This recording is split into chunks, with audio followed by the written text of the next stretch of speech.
generational talent is different. Who are generationally talented quarterbacks to you? I mean, present day or college kids?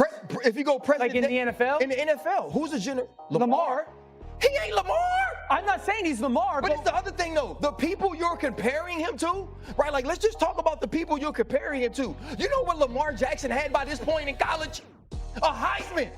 But Lamar played a lot more. He had stopped. Because he was that good. RC, Lamar's first start, he went 9 of 20 with a pick. This is third start. Stop saying it's against his a real opponent. It's his third. Against a real opponent. And also, too. Okay, it's so we his can go third year in college. But he hasn't played bowling. Because you know why?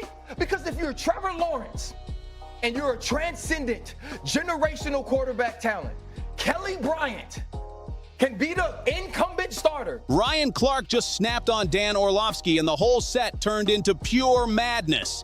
Dan had the nerve to take shots at Shedeur before the Lions even stepped on the grass, and Ryan went off with a raw, no-filter meltdown. This wasn't some calm debate. It was a roast, a fiery clapback, and a football eruption all crashing together in real time. If you ever thought pregame talk was just filler, this moment proved it can turn into fireworks fast.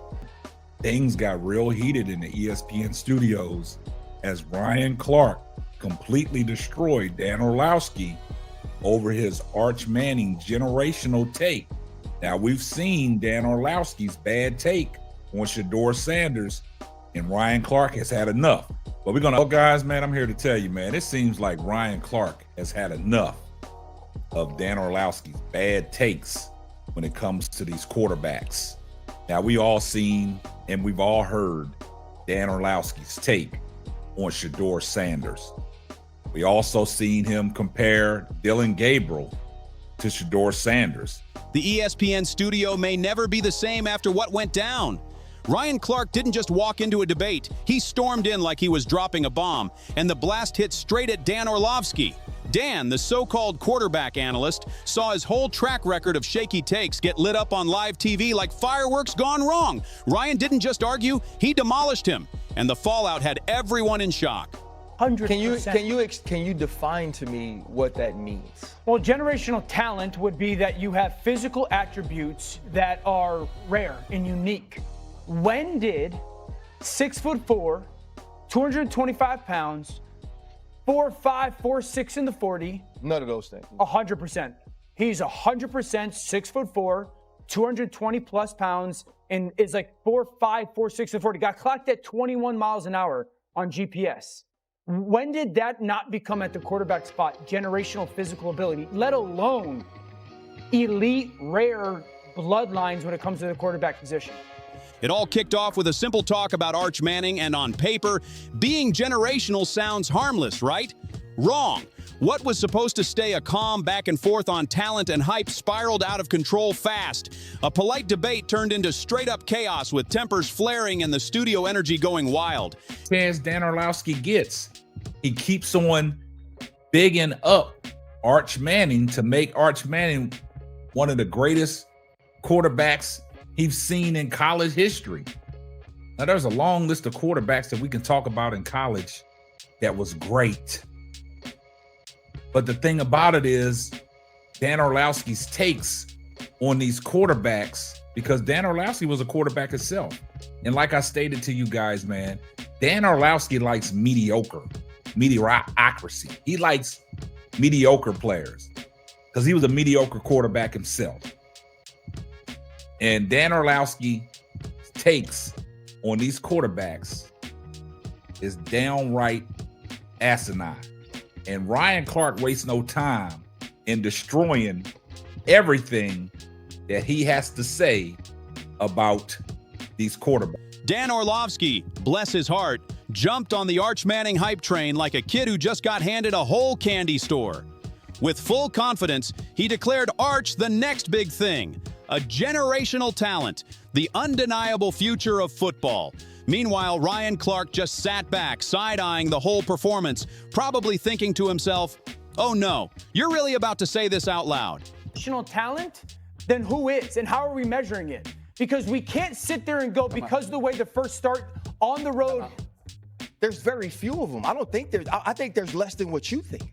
I think John Elway was a generational talent. I think Patrick Mahomes is a generational talent. I don't think Tom Brady, I don't think Drew Brees, I don't think Peyton Manning are generational talents. I think Andrew Luck ended up being a generational talent. I don't think there's a ton of them out there. But so then what? Then how does one, in your eyes, be a generational talent? Because there's not a lot of difference.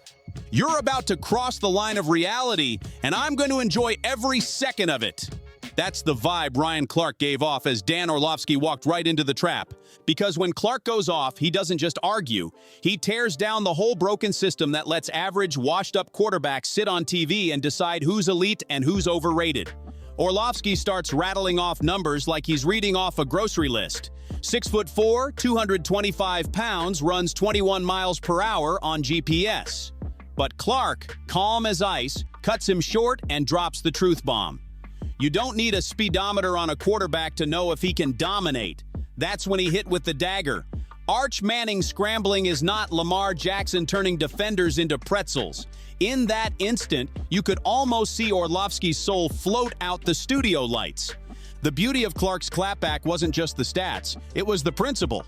Mediocre quarterbacks cling to mediocrity, it's in their DNA. They look at an average performance, confuse hype for greatness, and suddenly think they see themselves in it.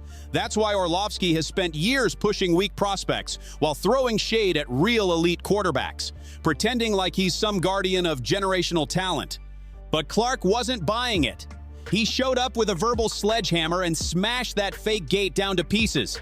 And let's keep it real, this wasn't just about Arch Manning. Arch was just the shiny bait dangled on the hook, and Orlovsky bit hard. In fact, RC, I thought you described it very well in our meeting this morning, what it is they are and aren't doing. Yeah, what it is that they're doing is they're treating Shedeur Sanders like a fifth-round pick. Right. Right? We're not covering every fifth-round pick in the NFL hoping that he gets an opportunity to be the starter on day one. We felt like, oh my goodness, they got a diamond in the rough. Shedeur Sanders fell to the fifth round. They felt like they evaluated him there, and that's where they picked him. And they're playing. The real victim in all this? Shedeur Sanders, a quarterback who's carried programs on his back at every level, proving himself again and again, yet still brushed off by analysts who wouldn't recognize greatness if it smacked them across the face. And here's the kicker. Clark didn't even have to name Shedeur outright. By shredding Orlovsky's weak logic, he exposed exactly why talents like Shedeur get overlooked, while three-star wonders get falsely crowned as generational. Then it got downright spicy. Clark went for Orlovsky's credibility, and out came the line that'll live forever in sports media history. I don't care what this little vest you wear on top of your nipples say. Boom! Mic drop moment of the year. Watching Orlovsky try to hide behind numbers, charts, and hype while Clark dismantled him with pure logic and lived experience felt almost cartoon-level ridiculous. Picture it, like some guy building a sandcastle right in front of a tsunami, only this tsunami's name is Ryan Clark, and he brought every receipt imaginable. He pointed to the true generational quarterbacks, Trevor Lawrence, Caleb Williams, Lamar Jackson. Guys who don't wait their turn, don't sit behind backups, and don't survive off Instagram clout. They step in and flip entire franchises instantly. And that brings us back to Shedeur Sanders, walking into Jackson State, storming into Colorado, rewriting the script, and still getting talked down by people who should know better. It's not just wrong, it's outrageous. Up with the Shedeur Sanders is being set up to fail narrative. Who do you want to start the game? It's preseason week 1. First option, Joe Flacco. He's played for like 20 years. He's not going to start preseason week 1. The next two options would be a Kenny Pickett or a Dylan Gabriel. Both are dealing with hamstring injuries. Neither has practiced a ton recently. If they've done anything, I believe it's been 7-on-7. Who do you want to start the game? The next two options are Shedeur and Snoop Huntley. Shedeur's been there. Snoop Huntley. And honestly, it's hilarious. Watching Dan Orlovsky squirm in that chair was comedy gold. This is the part where sarcasm went nuclear. Orlovsky tried to wave off the entire narrative gap with NIL money, as if contracts and payouts explain why a quarterback can't dominate on the field. Clark didn't blink.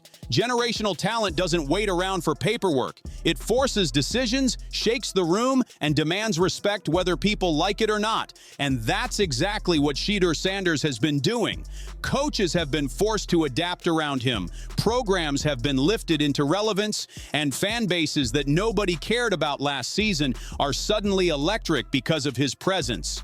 Meanwhile, Orlovsky clings to his little vest, still rattling off speeds and numbers, still trying to justify hype over production. That's when Clark flipped the script completely. He didn't just defend Shedeur, he exposed the entire broken system. Analysts like Orlovsky build their stories on bloodlines, hype, and their own biases. They confuse potential with proven greatness, and they push untested players to the front while ignoring the ones grinding and dominating every single week. And it's not quiet. It's obvious. It's embarrassing. And Clark made dismantling it look effortless. Imagine being Orlovsky in that moment. Your whole career spent tossing around stats like confetti, pretending to be the authority, and suddenly a real NFL vet who's lived the game is calling out every single flaw in your method. You panic, you backtrack, you mumble about eras, competition, NIL deals, anything to change the subject, but it doesn't matter. The narrative is collapsing all around you, and there's no saving it. Your moves slowly kind of trying to see what's going on, and then that creates that sack fumble. So a lot of the stuff that we just saw in college is a big deal. This ball gets snapped at the 48-yard line. Defense has won the rep. Play is dead. Throw the ball away. It's first down. But instead we run, and it's a 2.5, 3-yard loss. So instead of being 2nd and 10, we're 2nd and 13. We're dead. Again, here's the opportunity to throw the juke route. Hold, scramble. So some of those things that I was and others were concerned about on the college tape showed itself again. This is not the end of the world, though. This is part of his development in becoming a potential starting quarterback. The audience is glued in, and Orlovsky's credibility is melting away faster than a snowflake on hot pavement. Yet somehow the comedy of it all keeps pouring out in waves. Clark isn't just throwing numbers, he's dropping straight logic. If Arch Manning is being crowned generational after 3 career starts, then what does that say about how quarterbacks with years of proven dominance are being judged? Shedeur Sanders doesn't need a highlight reel to make his case. The stats are there, the wins are there, the clutch moments are written in bold ink. Everywhere he goes, programs get elevated instantly, but the media machine keeps turning its head, hyping the hype while downplaying reality. And that's where the irony bites hardest. Dan Orlovsky, the so-called quarterback analyst, getting schooled in real time on what elite talent actually looks like, all while he keeps lecturing fans on potential and upside. Clark dismantled his logic piece by piece, exposing how analysts undervalue true greatness like Shedeur and keep boosting mediocrity to the spotlight. And the crowd watching Orlovsky sweat knew exactly what they were witnessing. Beautiful chaos, because this isn't just about one quarterback or one analyst, it's about the entire sports media system. Players like Shedeur Sanders are forced to climb uphill every single day, not because they lack talent, but because lazy narratives are easier than giving real evaluation. My analysis on Shedeur Sanders for the people that messaged me, Uncle Tom, or commented, fool, I do want to say something to you sincerely from the bottom of my heart, and that's kiss my I'm not going to holler sabotage and racism when I don't truly believe something is sabotage and racism. I did have a problem with the way Shedeur Sanders was covered in the pre-draft process. The anonymous reports demeaning a young man's character who had never done anything wrong away from the field, had never shown anything but leadership. Analysts keep clinging to history, bloodlines, and personal biases instead of giving credit where it's due. And Clark ripped the whole curtain down, exposing every flaw in the system. The best part? He didn't even need Shedeur's name blasted front and center. By shredding Orlovsky's weak arguments, Clark revealed the bias, the absurdity, and the double standards baked into sports media. When Orlovsky tried to save face by leaning on measurables, GPS speed, body frames, or whatever excuse matched his vest, Clark never flinched. Because here's the truth, you can't measure heart, leadership, or the ability to instantly transform a program with a stopwatch, and you definitely can't call somebody generational off 3 starts while dismissing a quarterback who's consistently dominating. That vest joke wasn't just comedy, it was devastating. It summed up exactly how ridiculous it is when analytics and hype get placed above real production. Generational talent doesn't wait for validation, doesn't negotiate with hype, and Shedeur Sanders proves it every single time he steps on the field. He walks into struggling programs, flips the culture, delivers clutch plays, earns the respect of veterans older than him, and yet the media keeps undervaluing him. It's laughable, and Clark turned that hypocrisy into pure gold. Then Clark delivered the dagger, reminding everyone how insane it is to crown someone generational after only 3 starts. True generational talent dominates immediately, forces change, and leaves an impact you can't deny. Caleb Williams did it, Trevor Lawrence did it, Lamar Jackson did it. That's the standard. So while Shedeur may not have had reps with the ones, what else do you want them to do in Cleveland? It's an opportunity for him. It may not be the ideal opportunity. Very rarely is it for a 5th-round pick, but it's an opportunity for him to go out there and do in a game what many have reported he's done in practice. Stop with the setup to fail narrative. Gonna try and knock that. Shedeur Sanders, same exact story. Meanwhile, Orlovsky is still sitting there with his little charts measuring speed and completely missing the forest for the trees. The irony is flawless. The comedy is flawless. And for real fans of the game, the frustration is off the charts. Because by the end, it became clear. This wasn't just about Arch Manning, Shedeur Sanders, or even Dan Orlovsky himself. This was about exposing an entire broken system. Analysts are supposed to bring insight, real context, and sharp evaluation. Instead, too many of them pump empty hype, protect their own narratives, and tear down players who've already proven themselves on the field. Clark ripped that whole framework apart in one sitting, showing exactly what happens when someone with credibility, experience, and truth on their side holds up the mirror. And the best part, Clark didn't even need to scream. He didn't need to exaggerate. He just laid it out plain. And Orlovsky got exposed for how flimsy his takes really were. Watching it unfold was a straight-up masterclass in media accountability and comedy gold at the same time. Orlovsky scrambled, stammered, tried to explain numbers and hide away, while Clark calmly dismantled every point one by one. It felt like watching a train wreck in slow motion, except the train was packed full of bad quarterback takes, and Ryan Clark was tossing truth grenades into every single car. That means multiple teams, 32 teams, passed on him multiple times. And now you want me to say the one team that did decide to draft him doesn't have his best interests at heart. The thing is, he was a 5th-round draft pick. 5th-round draft picks get 5th-round treatment, even if we don't feel like they deserve to be drafted in the 5th round. So you're gonna play with some guys who don't make the team. You know who else you're gonna play against? Some guys that don't make the team. You can't look away. You want to, but the chaos is way too satisfying to miss. By the time Clark wrapped up, Orlovsky's credibility was lying in ruins, and everyone knew it. The analysts on set, the fans at home, the entire audience watching in real time. The lesson couldn't have been clearer. If you're depending on Dan Orlovsky to define who's elite and who isn't, you might as well flip a coin and hope for the best. Because real talent doesn't need hype. Real talent shows up, produces, and forces the world to recognize it. And Shedeur Sanders, he's the living embodiment of that truth. That's why this clash will live forever in sports media history. Clark held a mirror to the system, and what stared back was brutal, hilarious, and impossible to ignore. So the next time an analyst tries hyping up a 3-star prospect while tearing down someone who's been consistently elite, remember this moment. Remember the chaos. Remember the little vest line that turned into instant legend.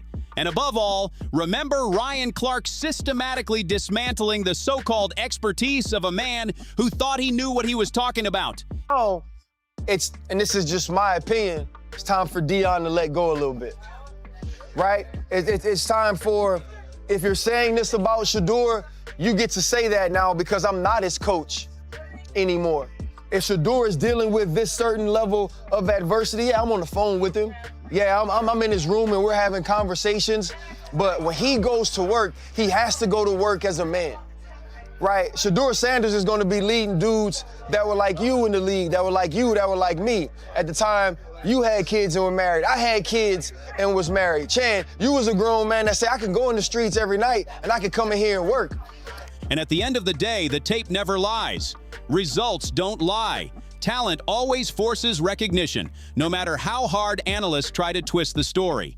Shedeur Sanders has proven himself at every single level, transforming entire programs, making clutch plays when it matters most, earning the respect of teammates and fans alike, and still facing down unfair narratives from the media machine. Meanwhile, analysts like Dan Orlovsky keep pumping mediocrity like it's gold, but moments like this show why credibility and actual performance will always matter more than measurables, bloodlines, or nostalgia trips. And Orlovsky? Maybe next time invest in a sturdier vest, because when accountability comes crashing down again, that flimsy fabric won't save you.